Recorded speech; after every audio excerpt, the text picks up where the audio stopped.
As an ADHDer, the worst advice that I've heard is to develop a writing habit, to sit down and write a certain number of words every single day. With ADHD, it's more common to have what's sometimes referred to as fluctuating capacity. You might wake up one day and be like ready to take on the world, and you're productive and you're doing the laundry and the dishes. And those are the days where you could sit down and write a whole bunch. And then there's other days you wake up and you just can't make yourself do anything. And you end up just scrolling on your phone, languishing on the couch. Unfortunately, you don't really get a choice what kind of day you're having a lot of the time. So I don't hold myself to that. I don't think that you're not a real writer unless you write every single day. I think you have to find a system that works for you. And for me, that's writing when I can. So I've accepted that. And I don't think less of myself for skipping writing on certain days. Like I might want to write and then just can't. And I tell myself, well, try again tomorrow. Welcome to Raising Baby Authors. I'm Cassia, your host and a brand new writer. If you feel overwhelmed and lost about this whole writing thing, you're certainly not alone. Join me while I pester my author guests for writing advice and find out how they do it. Because if they could, then why not you? It truly takes a village to raise an author, so let me share my village with you. Hello, dear listener, and welcome back to the second season of Raising Baby Authors. I am so excited to have you here with me, and let me introduce you to the author that we're learning from today. It's Hannah Brixton. Hannah Brixton is a contemporary romance author who lives with her husband, 3 children, and 2 cats on beautiful Vancouver Island in British Columbia, Canada. A self-proclaimed word nerd, Hannah has a long-standing love of language. Having studied linguistics and psychology, she's fascinated by how language evokes emotion and human connection. Writing romance was something Hannah toyed with for years before actually taking the plunge, immediately discovering a whole world of joy in the creation of love stories. Hannah loves writing neurodivergent characters and hopes to normalize mental health struggles through her writing. Her books are steamy romantic comedies with more serious topics woven throughout. Romantic dramedies, perhaps. Always filled with heart, spice, and a guaranteed happily ever after. In her spare time, Hannah loves to read, listen to podcasts, and sing aloud loudly to music that embarrasses her children. Oh, I love that part. Welcome, Hannah. That was great. Who wrote that? I don't know. That's, I don't know. Maybe you asked your children to write this. Yeah. No, that was much more eloquent than I could be at this time of day. So great. Thank you for having me. Thank you so much for joining. I have so many friends on the bookish space that are your big fans. So I think they're going to be very excited to listen to this episode. Well, that's awesome to hear. I'm always like, really? Who? Wow. Well, I might be able to actually give you a list. When I posted a story that I'm doing an episode with you, people were like, "Oh my God, I love her. I will. You'll have so much fun." Yeah. Well, that makes me feel loved. Thank you. So let's start. Well, we got a little glimpse from the bio on how you started writing, but I want a more detailed story on how your writing career and everything started. Yeah. Well, I started reading romance. Well, 2 things happened. One, I have 2 local friends who happen to be romance authors, and they're both moms of kids about the same age as my kids.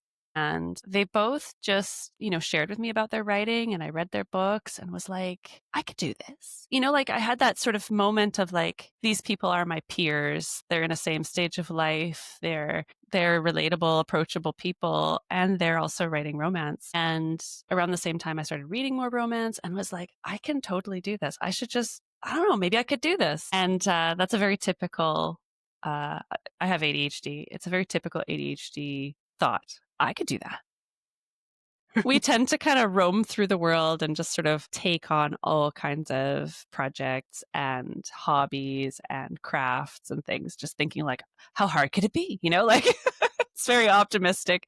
But yeah, I just started just to see if it was something that I would enjoy. This is sort of toward the end of the pandemic time. So I really was just keen to I started writing in early 2023, just for context. I was keen to have something that was just for me. Like I had spent so much time and energy navigating the pandemic with my 3 kids. My partner, my husband, was immunocompromised at the time that the pandemic started. So we had to be extra careful. And they were home learning, like they were doing school from home for over a year, which I had to facilitate.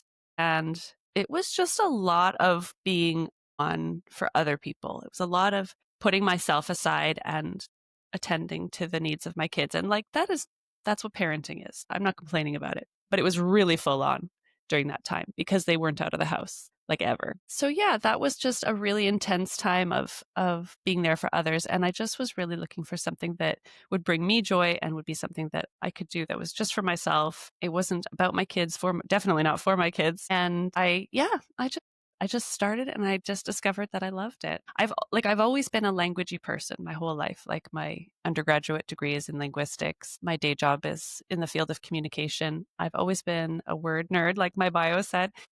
The idea of writing was always something that I sort of felt like other people did, like, oh, maybe I could do that, but I don't know, too big of a dream kind of thing. And yeah, I don't know, I gave myself permission to just start, which seems really like not a very exciting story, but I started and then I was just like, oh, I just want to build on this and build on this and build on this. And then here I am, 2 books later. Okay, but then when you decided to start, does that mean you already had some sort of idea in your head, or you're like, okay, I need an idea now, and I'm gonna start writing a book? I think I started with a bit of an idea and just had this idea for a scene and decided I'll just write the scene. I'll just write the scene. Okay. And if that's all I ever write, that's great. And if not, like if it builds into something more, then cool. Like it's interesting because I think a lot of ADHDers tend to be quite perfectionistic, especially a lot of women with ADHD.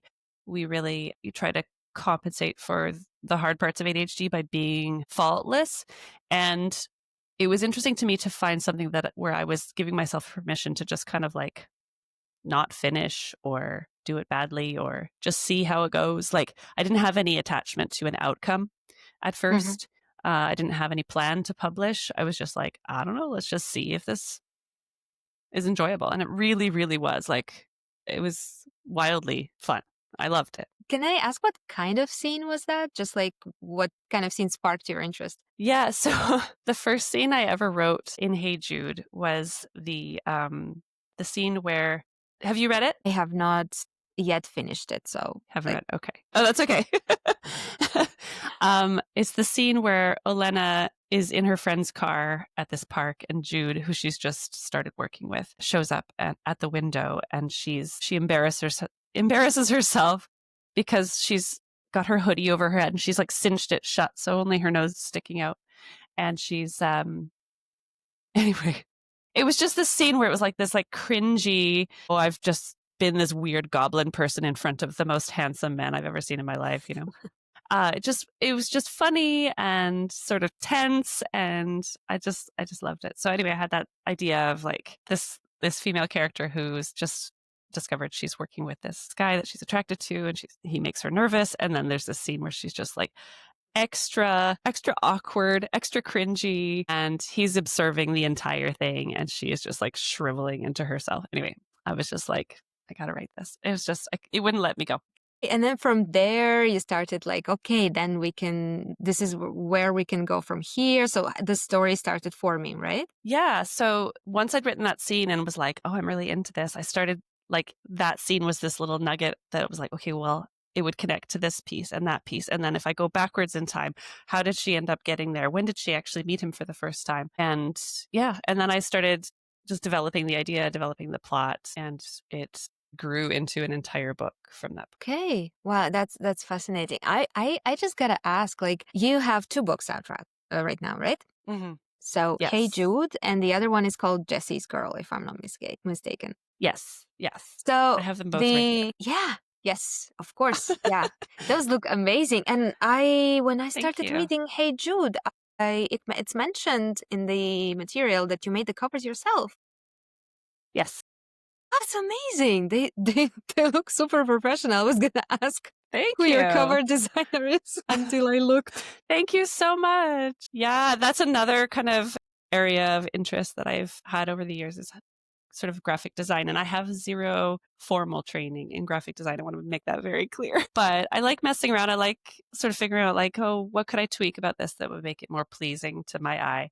And Hmm. so I enjoy messing around with it. And that was just a really fun piece of getting the book ready, is deciding how to do the cover and Oh doing it wow, all myself. that's amazing. That's amazing.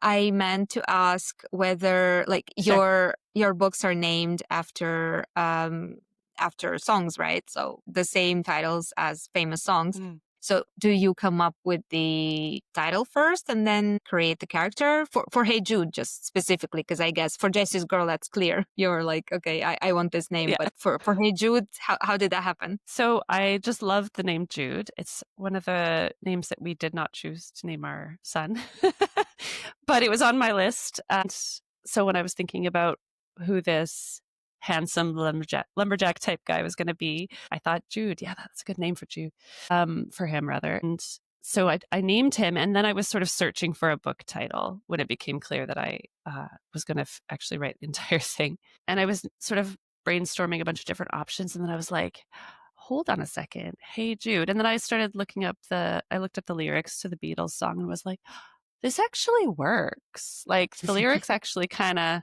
vibe with the story. It's not perfect, but it was the right kind of vibe. And I was like, oh my gosh, I think I need to go with that. And then when I had the idea to write a second book, I thought, oh, I could do that again.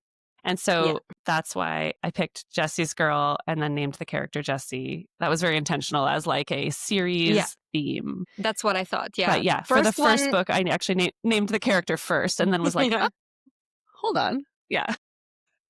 Okay, well, yeah, that's something of what I thought because I was like, okay, well, the second one is definitely the character named after the book, but the On first one, I'm just purpose. like so curious. Okay, okay. Yeah. So And I if we do have if we can, more books that will follow that theme too. oh yeah. So how many books do you plan in that series, if you know? I think at this point 4, but possibly 5. I think 4. The 5th one I might be pushed into by certain members of my street team who are very excited. For some characters. Yeah, yeah. I keep getting asked because people are seeing the theme now and they're like suggesting titles to me, like, are you going to write this one? Are you going to write that one? And the one that people ask me about all the time is Stacy's mom. They're like, are you going to write Stacy's mom? Yes, that sounds Like amazing. an age gap or like a single parent. I don't know what it would be, but there is an idea floating around that we have batted around in my group chat with my street team. There might be a Stacy's mom down the road, but it's not going to be what you think. Yeah, of course, it can never be what we think. It has to be, No. yeah, of course. Yeah, yeah. Oh, okay, that Has sounds to be a amazing. surprise. I don't know. We'll see. That's like well down the road. I'm still working on book 3. Okay, okay, yeah, no budding into the writing process, definitely. Okay, well, if we come back to like writing the first draft, how long do you think took you from that first scene until you had like a finished first draft? Okay, so this is an interesting thing to answer because with Hey Jude, because of it was sort of end of the pandemic. Well, when was the end of the pandemic? We don't really know, but it was early 2023. And so I still was working very minimally at my day job and I had all this free time. So, and I was just so excited about this new area of like hyper focus. I was just loving writing. So I wrote that first draft in about 5 weeks, Oh, which is fast, yeah. very fast, because I was so intently focused on it. I was writing the moment I woke up in the morning. I was opening my draft on my phone and messing around with it. I was writing hours each day, and that is on the fast side for sure. But I didn't publish the book until like 8 months after I started. The process of finishing a book is so heavily after that first draft. Yeah. Like writing the first draft is obviously a really important piece because you have to have something to edit, but the editing process, like the revision process, all those finishing pieces do take so much time. And so that was interesting because when I finished that first draft, I was like, I'm so excited to publish this book, but little did I know it was going to take months and months and months still before I could actually do that because I had to do it well and I wanted to do it, go through the Hmm. due diligence of getting it to a level that I'd be proud of it. Okay.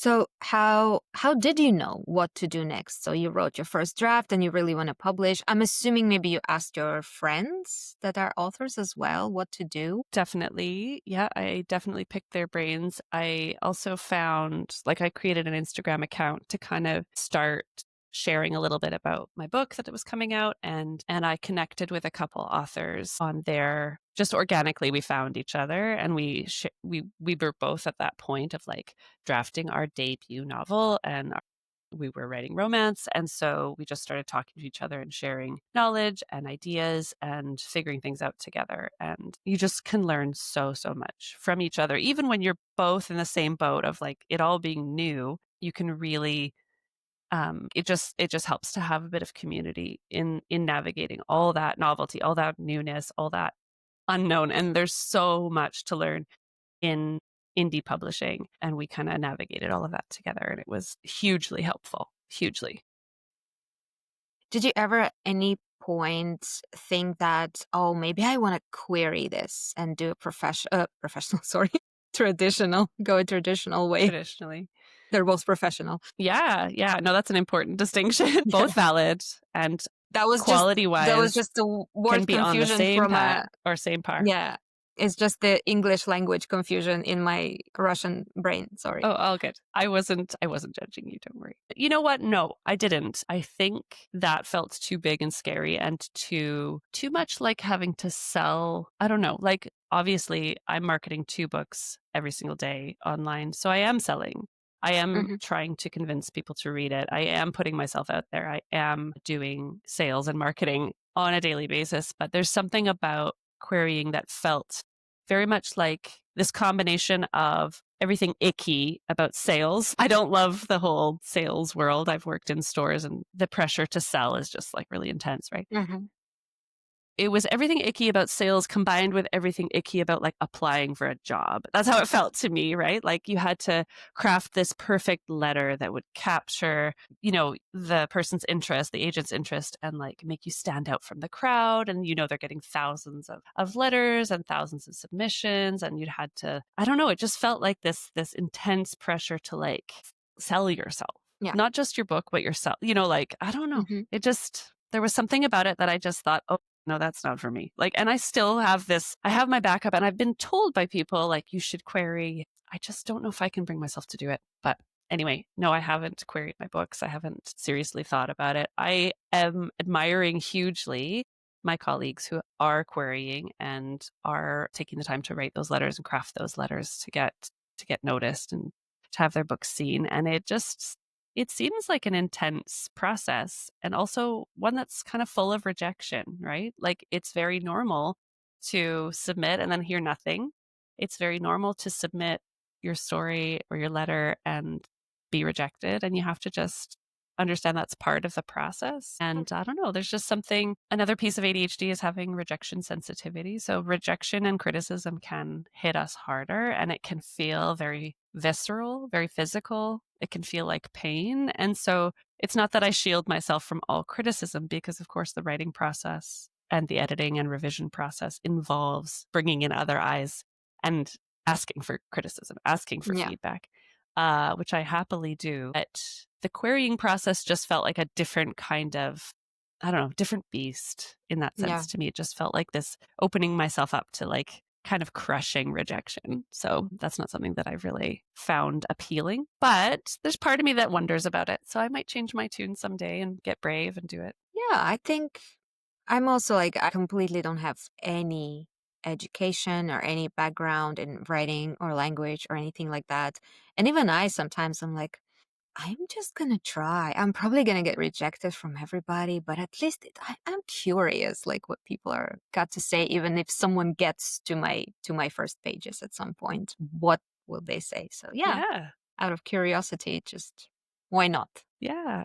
And that's awesome. Like both paths are completely valid and legitimate. And the quality these days, like there used to be a bit more of maybe a gap in quality. Like traditional publishing was kind of held up here, and then indie was seen as sort of vanity publishing, or just like not as good. And now I feel Hmm. like the playing field is very much leveling out, where I'm not sure whether trad is coming down and indie's going up, or vice versa, or whatever. But or whether indies are just getting better and better. I really think that's the primary piece of it, is indies are just getting more and more competitive with traditionally published books.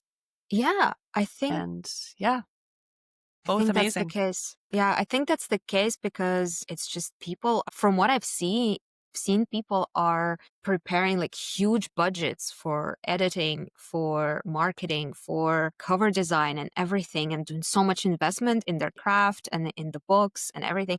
And I sometimes feel like the traditional actually just pay so much attention to every book of every author. Probably not. And it's just, yeah, it's getting better and better. I mean, publication companies have like whole departments that do that, right?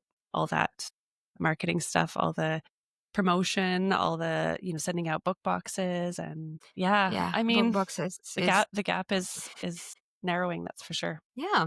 Well, in that case, like you've described your drafting process as like a very focused, fast draft where you were super passionate about writing it, but then comes time for editing, right? And so how did that go? Because I'm assuming like the perfectionist in you kind of tried to take over that because for me that would definitely be the case. Like, okay, the first draft, it's ready, it's done, but now it has to be perfect. How did you handle all of this? Well, I have a pretty good eye in terms of being able to self-edit. So I definitely read that manuscript 7,000 times, Mhm. making little tweaks, making little adjustments along the way, over and over and over and over again. Those authors I spoke of that I sort of connected with early in my time on Instagram, they in exchange for me doing the same for them, they beta read my manuscript for me and gave me Mhm. feedback on it. So that's a piece of the editing process, is giving it to new eyes and saying, read this, tell me if it makes sense, tell me if anything catches you out. And I had the great fortune of just stumbling into these relationships with some excellent beta readers, just very thorough, very, very good eye for detail, very good eye for catching things that were, inconsistencies, or, okay, like 2 chapters ago, you said this, and, now there's this, like, Mhm. just excellent, excellent beta readers. I couldn't say enough good things about that process. I also put a call out online for more beta readers, and I had a fairly large beta team. So I had I think for Hey Jude, I had like 16 different beta readers, and they all read the book and gave me a huge amount of line by line feedback, big picture feedback, small things, anything. I just said, anything that catches you up, tell me about it, because then I can fix it. So that was a huge part of the self-editing process for me, was just taking in their feedback and then doing the revisions that were needed for whatever they had flagged. So that was a piece of it. And then I had a professional editor as well. Yeah, the process was a lot of self-edits, a lot of beta comments, a lot of revisions from those beta comments, and then professional edit as well in the end. So, but yeah, I have a very, very high bar for myself. I want it to be the best story it could be. I want to address anything that could be problematic or anything. I want to be very, Mhm. very careful about how I describe things and what I put out into the world. And I want to feel proud of what I do. So yes, I definitely brought my perfectionism to the table there. Probably for the good of the book, though. That Mhm. is a strength in terms of making sure that all those loose ends are tied up and it's the best it can be, right? Right, of course. And did you have to make like any big changes, like remove a scene, write a whole new one, change, move things around, stuff like that? Definitely. Yep. Yeah. There was a chapter that some beta feedback had prompted me to write. And then sort of at the last minute of writing Hey Jude, we're talking a lot about Hey Jude just because Okay. that was my first The first experience one. with my debut. But at the last minute, like, I had been just reading and rereading as I was in those revision stages, and fairly close to when I sent it off to the editor for like final proofreading, I was like, hang on, I think I can combine these 2 chapters that are at the beginning into one scene rather than 2 separate scenes, and like save some words and have it Mhm. flow a little bit faster, not be as draggy. And that was the right choice, but it was like, yeah, like there were chapters that ended up kind of being mushed together. Like, if you've got some dialogue between characters, maybe that can happen differently, or it doesn't have to be its own scene. It can be like a piece of another scene. So that happens a lot, actually. That's a really normal part of revising, is figuring out like if there's parts that drag or they're slow, how could we condense that? How could this information still be part of the story, but how could it be put in the story differently rather than having, an entire conversation in the kitchen? Maybe it can be like somebody remembers that conversation later, or maybe they can talk kind of on the fly as they're going somewhere, like it doesn't have to Yeah. be the way you have it the first way. Like the whole point of that first draft is to tell yourself the story, right? It's to get Hmm. it from your brain onto paper or screen and get the words out so that you can then play with those puzzle pieces and put them together in an ideal way. But yeah, it's really normal to have those big changes, I think. Yeah. Okay. Yeah. Because I think this is something that I am most afraid of just because I like to write a lot. I'm an overwriter. So, like, I really love dialogue. I can just write dialogue for Yes, ages and same. just they'll be talking and there'll be Mm. some funny banter and some innuendos and whatever. And then I would have to delete some of that stuff. And I'm like, I can't even, but I know I have to. I'm going through this now. Like, okay, this part is cute, but it's not really tying into anything. So like it can be added to another book. Right. I'm trying to like just squish Yeah. everything into into one Put it book aside. because yeah, yeah, like, I can use it somewhere else. It doesn't have to be here. Yeah. It's really, really daunting, this whole thing, but yeah, it seems like I'm gonna have to deal with that. So that's why I'm asking lots of authors, like, how many actually big changes did they have to do? Because someone had really told me that they write from beginning to end, and then it's just like tiny little tweaks. They don't have to change much. And I'm like, what? That's suspicious.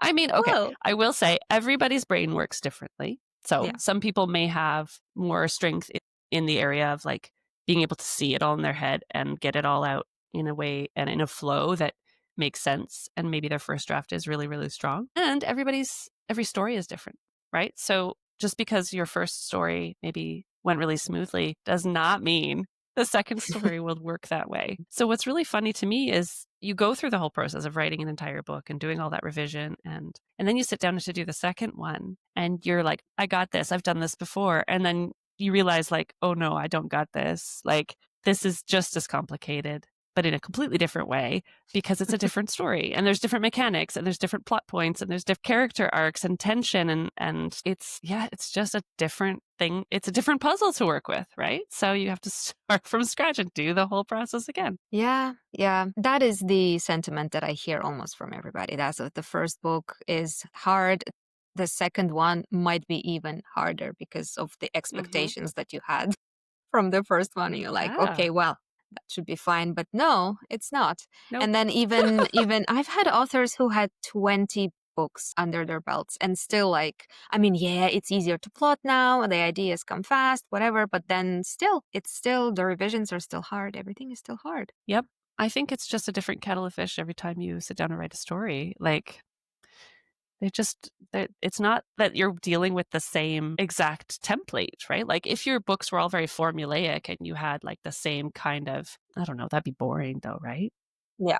But if you had the same mechanics in every book and the same number of chapters and the same types of scenes, like you'd have a formula and it might go faster, but then every book would be basically just be regurgitating the last book and nobody wants to read that. So you have to come up with something new and then it has to, operate differently and you've got completely different mechanics to work with. Yeah, of course. But speaking about formula, do you plot at all? Do you use any plotting methods, techniques, books? Yeah, so I plot a bit. I'm kind of in between a plotter and a pantser.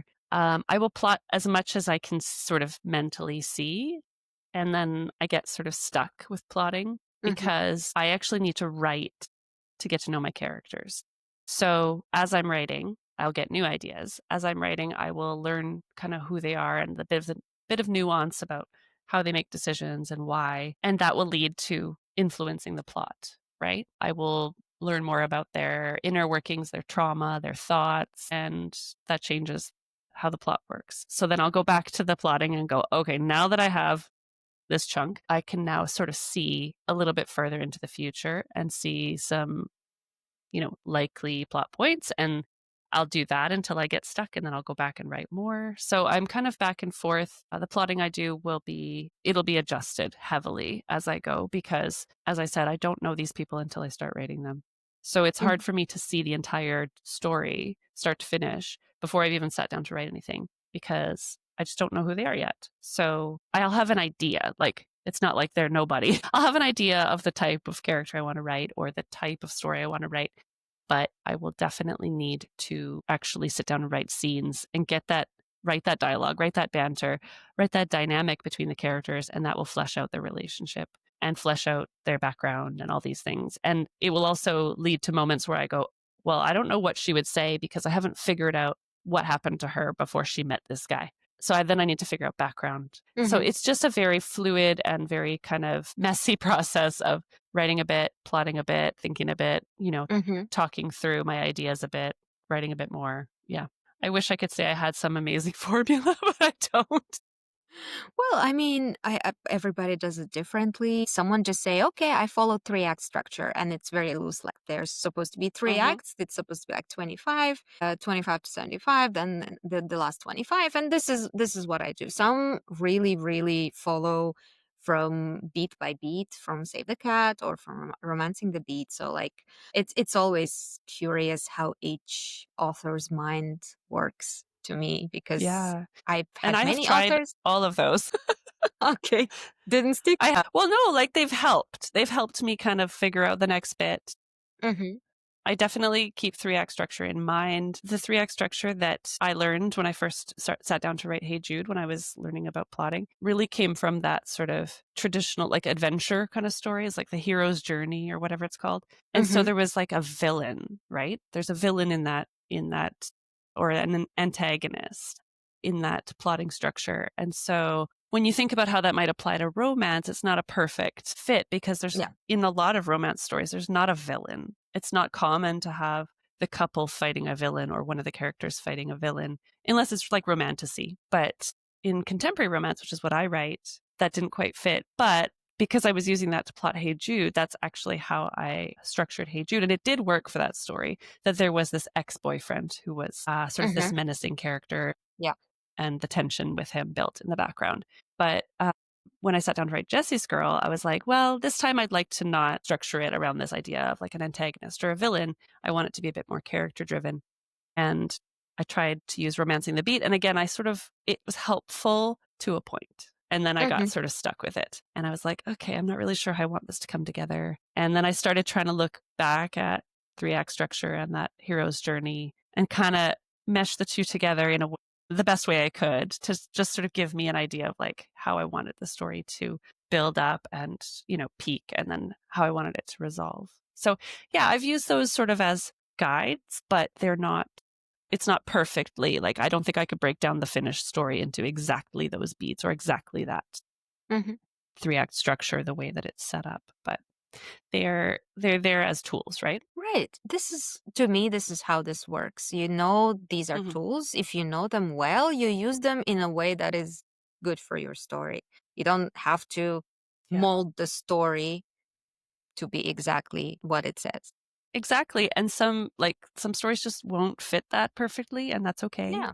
Like, there's so many pieces of story that can be unique, and they're not necessarily gonna fit into something formulaic like that. I think you just use them as a sort of broad strokes template to get some ideas down, and then you just write the story well, at least that's what I've done, is you write the story that makes sense for your characters. Okay. Okay. Well, we haven't actually discussed that prior to recording, so it's totally up to you. I just wanted to ask. Well, you do mention in the bio that you focus on mental health representation in your books, and you mentioned multiple times that you have ADHD. Can you talk a little bit more about like your diagnosis and the connection that you're trying to make in your books and what you're trying to bring to the reader? Sure. Yeah. So I'm late diagnosed. I was diagnosed at 38, which is a few years ago now, which is quite late, but also not uncommon for women and people who are assigned female at birth. We tend to be less outwardly hyperactive, but we have a very busy inner experience. So we have lots of racing thoughts, lots of ideas, restlessness, but we kind of, and then we're socialized to kind of hold that inside, so that we're not disruptive. Whereas young boys, the typical presentation for young boys, and again, broad strokes, this is not every young boy, but is more outwardly hyperactive. So they often get diagnosed earlier because they are disruptive. Anyway, that all being said, that was something that I didn't know about myself until I became a parent and I had an outwardly disruptive, hyperactive young boy who did get diagnosed at 7. And then I started learning more about ADHD and understanding about these gender differences and realizing like it's highly hereditary. Okay, interesting. So comes from his genetics, and started looking at my own life and going, would that apply to me? And then looking at my mom and going, oh yeah, I think I'm seeing where these genes come from. Yeah. Mm. And so anyway, I didn't feel like I needed a diagnosis necessarily for a while, but it also became apparent to me that I really needed that validation, that I wasn't an imposter. I wasn't saying I had ADHD when it wasn't actually true. I needed to actually go through that formal diagnosis process in order to own that about myself and to believe it and go, okay, no, like a doctor agrees that I have ADHD.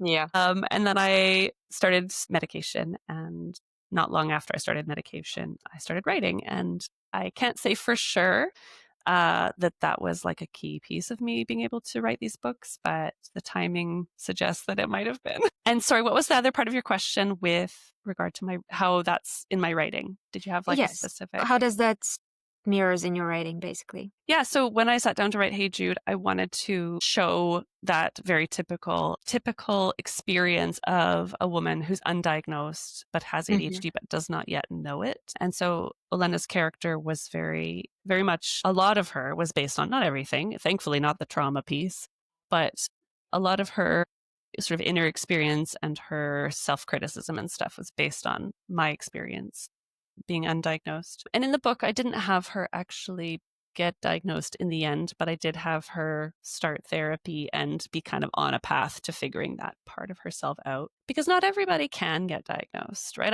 I think it's very typical for women, especially, to not know they have it. Maybe they wonder, and that's kind of as far as they might get with it, or they might get diagnosed quite late, like I did. And then what's interesting about that is you have to kind of reprocess your whole life with that new knowledge of like, oh, I've always had this brain. Now I can look back at my childhood, my teenage years, and go, oh, that makes sense. That makes sense. That makes sense. But yeah, I really wanted to represent that experience on the page, of a woman who's struggling and doesn't really know why she's struggling, has all these issues, and just kind of has developed this really unkind inner voice of like, I can't get my shit together. I'm not good enough. I'm a pain in the ass. I'm too much. We get a lot of those messages, unfortunately, as we grow up, especially if we don't know why we are struggling. And I wanted to represent that for women who might read the book and go, "Oh, hold on, that's exactly how I experience things. And maybe I also have ADHD." So I kind of wanted to put that out there in her character, that she was just really having a hard time and really hard on herself. And there was a reason for that. And it wasn't that she was a mess. You know, like I advertised the book in a cheeky way as like, there's a hot mess female main character. And she is kind of a hot mess at the beginning, but there's definitely there's a why. There's a why behind why she's a hot mess. There's a reason. And I just wanted to show that it's that very normal experience of like just feeling like a hot mess and kind of just beating yourself up about it, and just continuing to struggle. And that's really where she was at the beginning of the story. Yeah, I noticed that. So I started the story. I did not get too far because I'm under a deadline myself.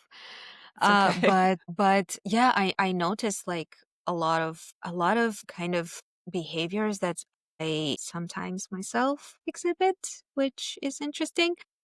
Yeah. I've always been wondering. I never got to go into the doctor or anything, but it might be just anxiety or it might be something else. Who knows? Yeah. I think a lot of women are also told it's just anxiety, right? That's what I was told before I found somebody who was willing to look into it more deeply. Okay. Because the thing is, ADHD and anxiety, go hand in hand. They're very, very interconnected. If you grow up with racing thoughts and a very busy brain and a lot of feedback about how you're talking too much and you're making mistakes and you're losing things, the natural response in your body is to develop anxiety, right? So a lot of us have anxiety as kind of a coping mechanism that has resulted from having ADHD, or we just happen to have both. Hmm. So it's really common to think it's just anxiety, because anxiety can make you be easily distracted. Anxiety can overwhelm you, but sometimes the anxiety is from the underlying source, which is the ADHD itself. Okay, I see. Yeah, this is definitely something We can to talk look more at. about this if you want. This is definitely something to look at from my side. I first need to find a good therapist, but that's a whole other story. But anyway, Yeah. in regards to that, I just wanted to ask, did you have feedback from your readers in this regard saying, okay, so I have ADHD as well, or I didn't know I had it, but this kind of behavioral pattern sounds familiar. Definitely. Like since publishing it, you mean? Yeah. Yeah, I've had readers reach out and be like, "Oh my god, I relate so much to her," or "Oh my god, I know what this is like." Or I've even had somebody tell me that they got diagnosed with ADHD like after reading, like after realizing through her, through Wow. that character that they also had it, which is like, wow, that's like life-changing for Wow. that person, Yeah. which is really cool as an author to have put something out there and realize that it made a difference like that in someone's life. Like I would say for the vast majority of people with ADHD, women with ADHD especially, who have talked to me about it, they feel very seen, like very seen by her. They're like, oh my God, I know exactly what that's like. I also can't feed myself food. Or yes, I'm also like very sound sensitive. Or yeah, like there's just a lot of that inner criticism piece of her too. A lot of people say that they just want to give her a hug because they get it. And I'm like, yeah, yeah. I have had a couple people say, "Oh, well, my ADHD isn't like that," or "That feels like a stereotype." And I'm like, "Well, that's interesting because it's actually based on a lot of it's based on my lived experience." But for the most part, I think, and like everybody with ADHD is their own unique individual, so we can't Of course. expect that it will make every single person go, "Oh, yes, exactly the same as me." But for the most part, that has been the reaction. And I'm just so grateful that these experiences that I've had in my life are making other people feel seen and are also just resonating with people. And I feel less alone when I hear from readers when they say, "Oh my God, it's exactly like that," or "I've had that exact same experience," or "Oh my God, this is too familiar." I'm like, yeah, I know, right? We're all struggling in the same way. So yeah, that's been really meaningful and wonderful to hear that feedback Yeah. and to realize that I've made that difference for some people. Course, of course. I mean, to me as a reader, to relate to the story or to the character of the story is when I basically that's going to be a five stars read for me for sure when I can relate to Right. someone. And for an author to have people relate to their character, I think is just I don't know. I didn't have that experience yet, but when and if that happens, it's just I don't know what I'm gonna do. It's really, really validating and it's really Yeah. yeah. It's so special too. It's just so cool to realize that this person you created and, was inspired by pieces of yourself is making people go, "Oh yeah, like me too." Like it's so cool. I love it. Like I love hearing from readers about any part that they like, of course. Love hearing when people like the spicy scenes, love it. But there's something like extra wonderful about readers reaching out and saying like, "Oh my gosh, I thought I was alone," or or I this is like too familiar for me. Like that, "Oh my God, the cringe of this situation is exactly what I've experienced in these cringy moments that I've created for myself." Yeah. Or like not being able to stop talking when you're nervous, that kind of stuff. Like it's so, well, as you can see, I'm yapping a lot. That's No, part of me too. no, that's good, amazing actually. I'm learning so much. If we come back to the publishing part of Sure. Hey Jude, like it was your first experience publishing a book, what did you do actually for before the release and after the release to get the book out there? Well, I definitely shared a lot. So I'm primarily active on Instagram. I shared a lot of little teasers and snippets and information, tropes, that kind of stuff on Instagram. Just sort of, hey, I'm working on this. This is what this book is going to be like.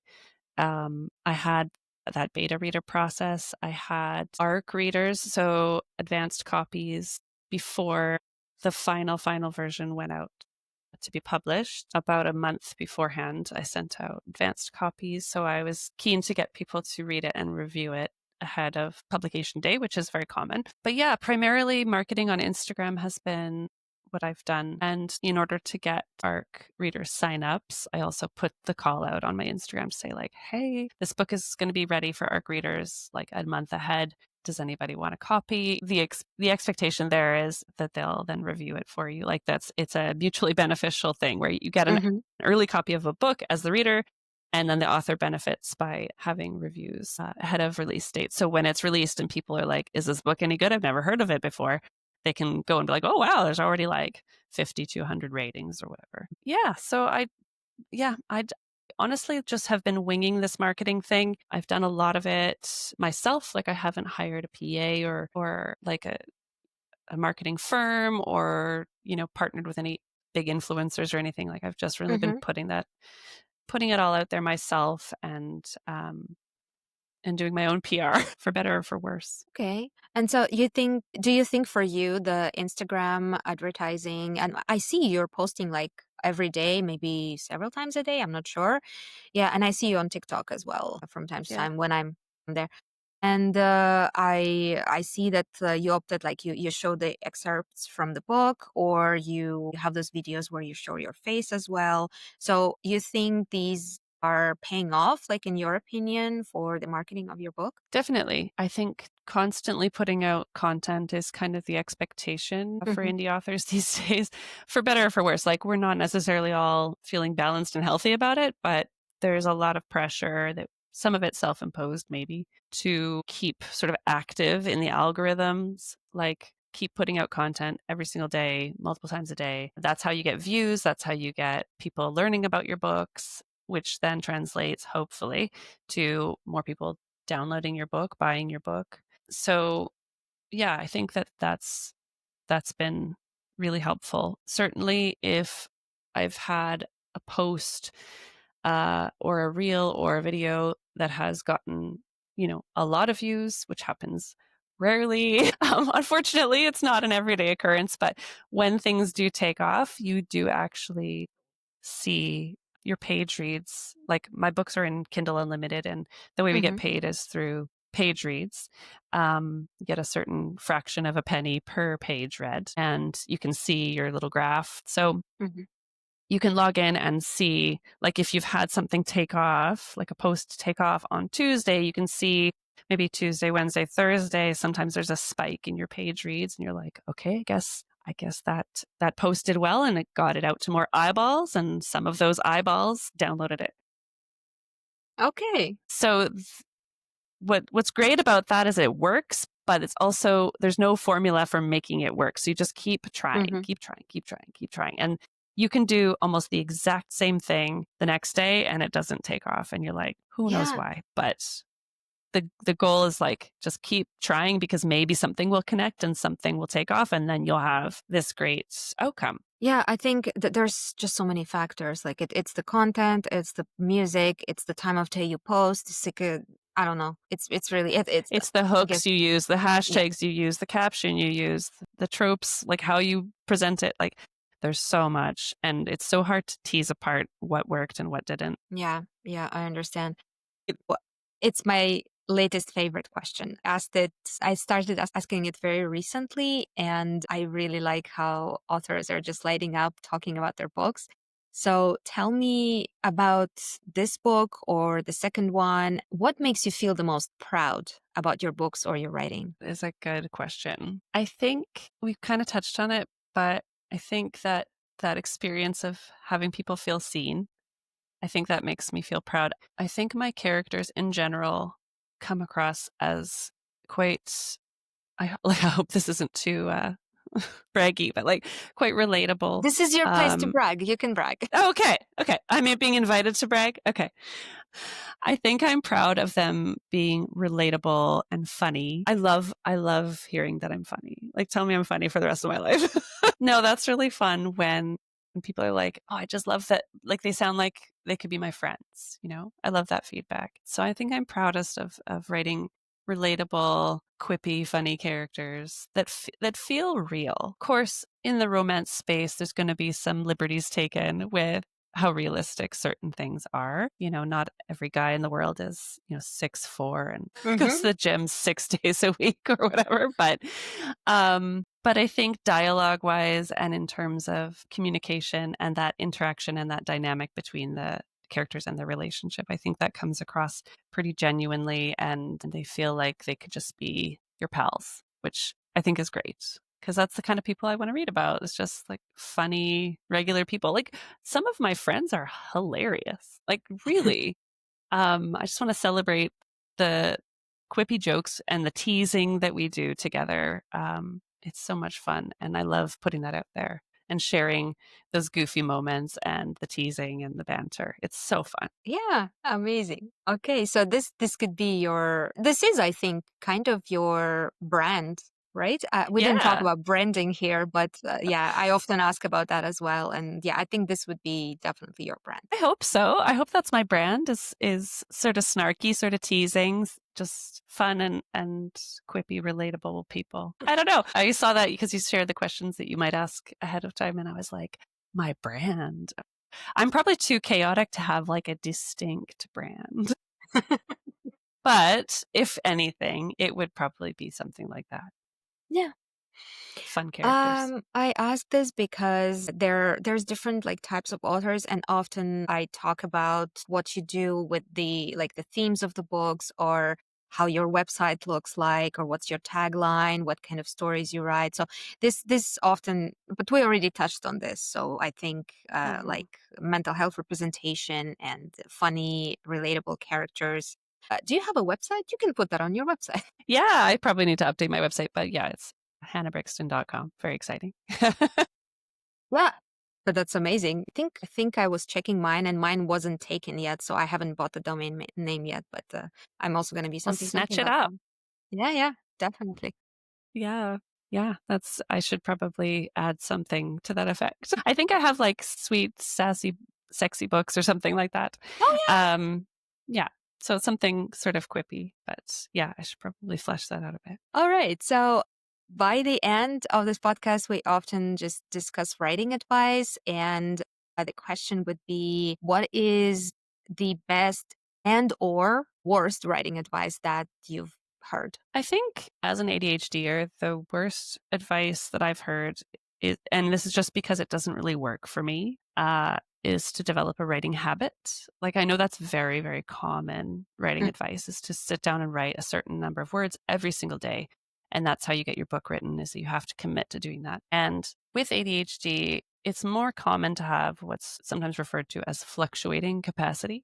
So you might wake up one day and be like ready to take on the world and you're focused and you're productive and you're doing the laundry and the dishes and you're running 3 errands and you're just having one of those really hyper productive days. And those are the days where you could probably sit down and just like write a whole bunch. And then there's other days you wake up and like you just can't make yourself do anything. And you end up just scrolling on your phone, languishing on the couch. And those days you can't make yourself do much of anything. And so unfortunately, you don't really get a choice what kind of day you're having a lot of the time. And Mhm. yes, there are strategies to help you, kickstart things but some of those days are just like it's just not going to happen. So I don't hold myself to that. I don't think that you're not a real writer unless you write every single day. I think you have to find a system that works for you.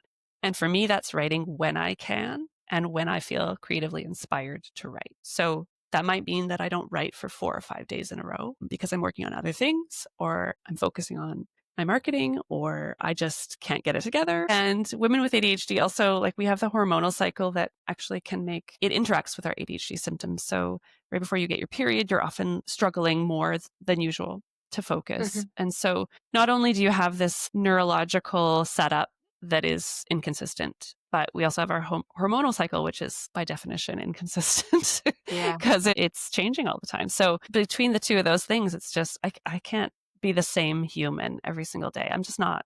I'm just not. So I've sort of accepted that. And I don't think less of myself for skipping writing on certain days. Like I might want to write and then just can't. And I try to just tell myself, well, try again tomorrow.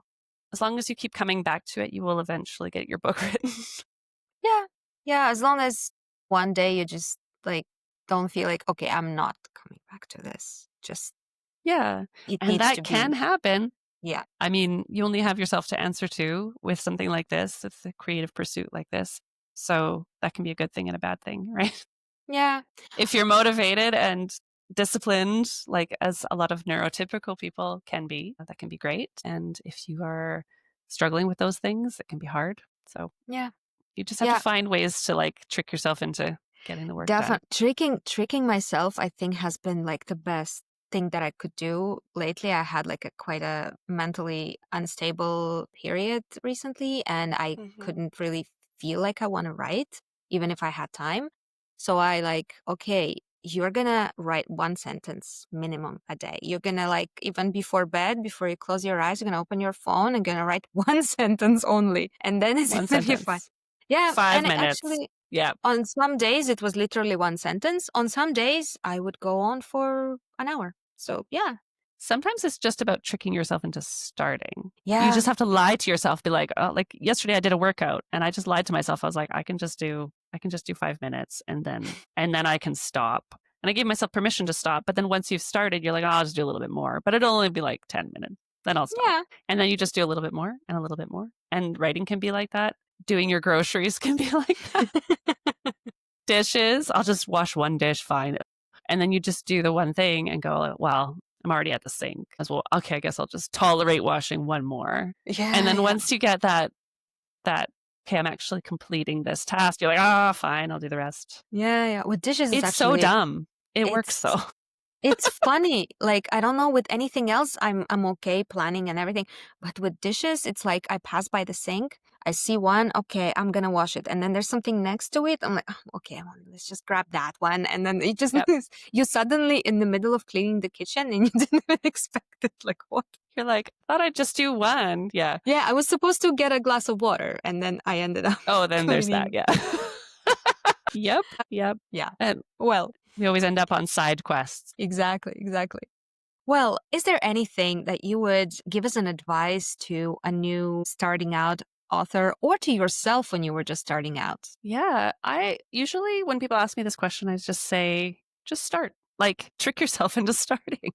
um, but I think for me, the key was really to see it as a form of play. So just look at it Hmm. as play. You don't have to sit like, unless your goal in life and has like is and has always been to write and publish a book. Don't think about that end goal. It's too far away. It's too big. It's too scary. So just look at it as play. Like just write a scene. Write one sentence, right? Just see if you like it. Just try it for the sake of trying it. As adults, we don't play. Like as Hmm. kids, play all the time, right? But adults don't have this type of play in our lives for the most part. Immersive play, imaginative play. And it's so much fun, but you have to give yourself permission to enter into that. And if you have this lofty, lofty goal of publishing a novel, that can sometimes hinder you from actually starting because it just feels too big. And it stops the creative process when you like attached to, well, for me anyway, if you're attached to a particular timeline or a particular goal, it can sort of mess with that ability to be playful and explore what writing can be and what your story could include, right? Hmm. So I think seeing it as play and just giving yourself permission to do it badly, to do it partially, to show up and just try. And if it goes nowhere, that's fine. Like, I think you just need to detach yourself from that outcome. And you'll find that it's much more fun and much more creative and joyful when you don't have like a looming expectation on yourself of like, I must be successful as a published author. That's too big. That's too much pressure. So you got to Hmm. take that pressure off and let yourself just try and play. That's what I would suggest. Yeah. Like, you just never know where it's going to lead. I now have 2 published books and I'm almost done drafting a third. I'm having the best time ever. I just was like, let's see if I can write a scene, like I just tried it. You just Yeah. never know. Yeah, that totally makes sense because just that expecting that, okay, I want to publish this book gives you this expectation that whatever you write is supposed to look like the finished product because you were going to Yep. publish it eventually. And then it's just like when it doesn't, because it will never look like the finished product from the beginning. Yeah, it just can Yeah. dishearten Well, you the a thing lot. is, So, if you've been only a reader up until that point, yeah, it could be so discouraging. If you've only been a reader up until that point, you've only ever seen the finished product, right? You don't see Yeah. that author's first draft. You don't see all the notes or the comments they leave themselves saying, make this better. Or the comment I leave myself most often is, or something. Like I'll write something and not be happy with it. And I'll just highlight it and be like, or something, like fix this later, come back to it when I'm fresh. Or I'll just make a comment with a question mark. Like, I don't know.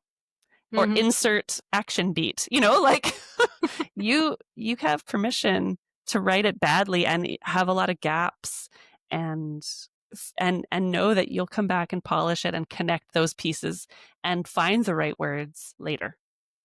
Yeah. Yeah.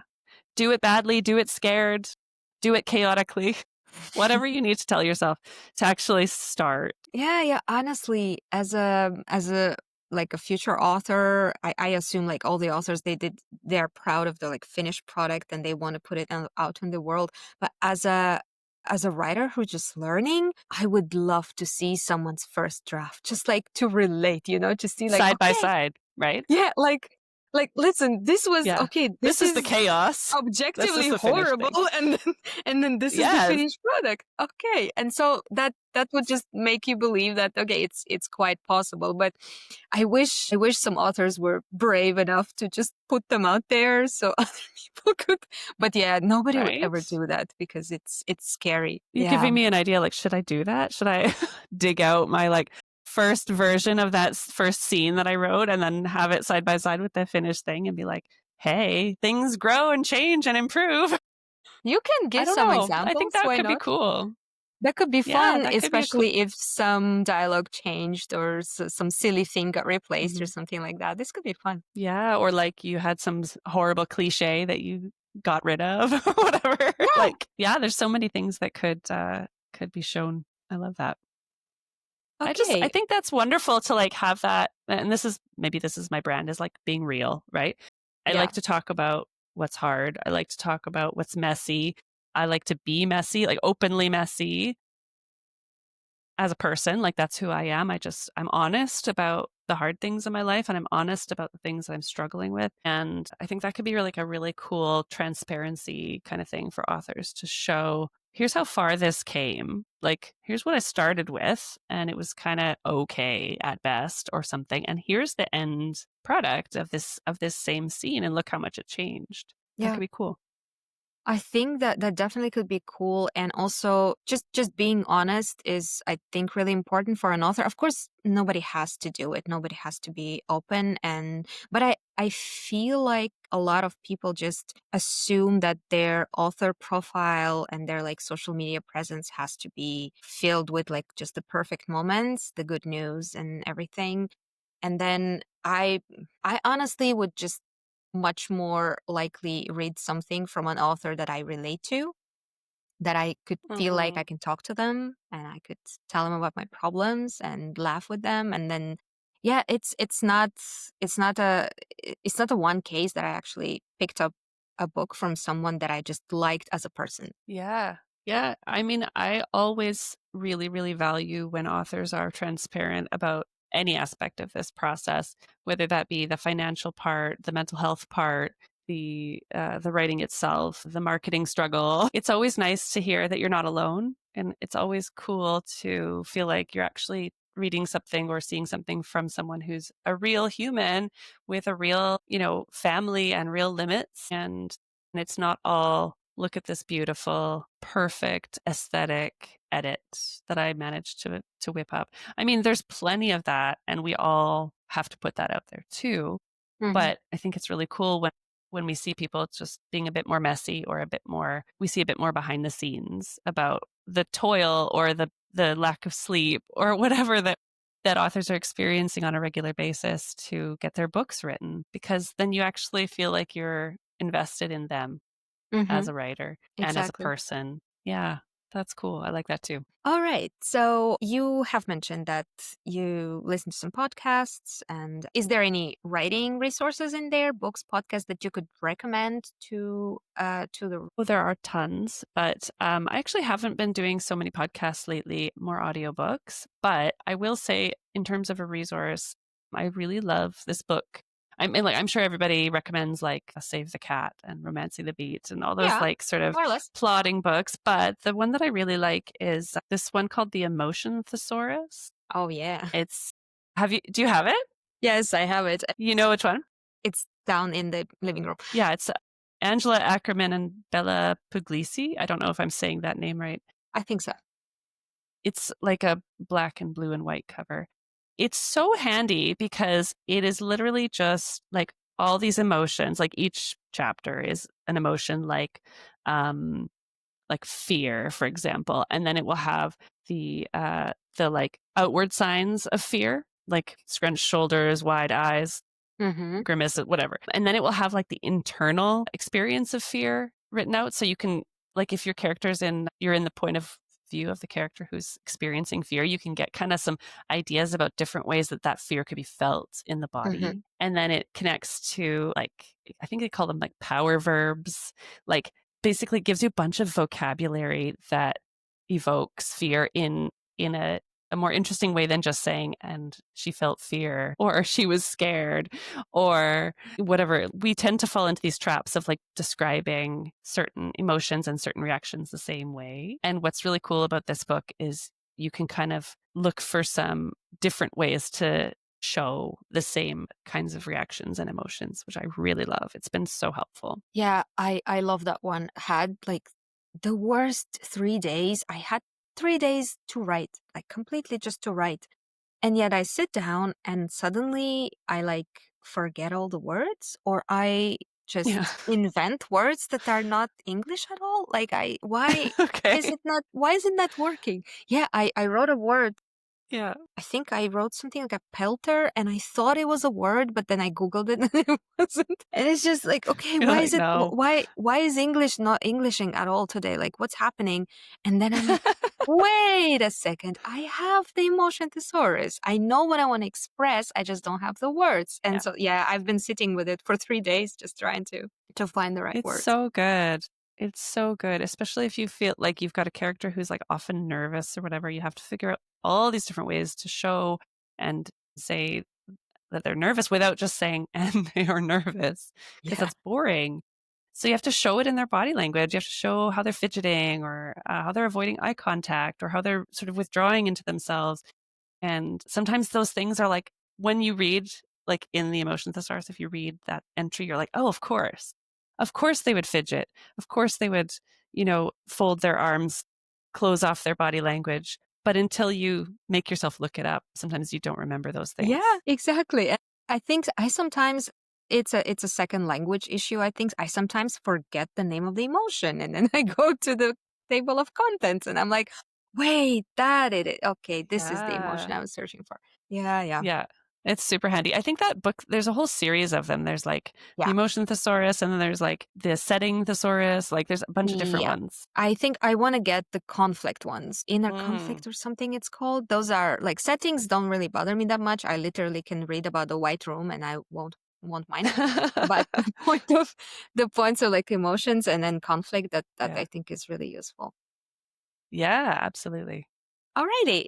So before we say goodbye, how about you remind the listeners all your handles, where to find you and where to find your books? Sure. So like I said, I'm primarily on Instagram. My handle there is at hannah.brixton. I also have a Facebook page. I'm not on Facebook much, but it's there. I think it's hannah.brixton.author. And I'm on TikTok, same as Facebook, hannah.brixton.author. And I have a Pinterest page. You could follow me there. I'm on Threads. So Threads is the kind of Twitter-like app that's connected to Instagram. So same handle as Instagram at Mm-hmm. Hannah.Brixton. And yeah, I'm kind of all over the place, but primarily Instagram is the best place to find me or send me a DM. I have a website, hannahbrixton.com. And I also have an Etsy shop, which I can send a link for, but you can look me up on Etsy, Hannah Brixton Author. And I have signed copies of my books there. Nice. Okay. Well, thank you so much for joining me today and telling me everything about your books and your process. This was super educational, at least for me. I think my listeners will be very interested to hear about how you write your books. And thank you again, and hopefully see you for another episode sometime later. Well, that would be wonderful. Thank you so much for inviting me, Cassia. It's been great to talk to you. Thanks. Bye. Thank you. If you like what you hear so far, please consider subscribing and tune in for the next episode. If you have burning questions about writing you'd like to have answered, head to my Instagram page at kkalbabooks and leave me a message. Or use my email k.k.alba.books@gmail.com. If you'd like your favorite author to answer your question on my show, again, head to my Instagram or email me to let me know which author you'd like me to invite, and I'll try to get over my anxiety and do it. On the other hand, if you're an author who's published at least one book, traditional or indie, and you'd like to become a guest, well, you know what to do by now. Message me and let's get to know each other.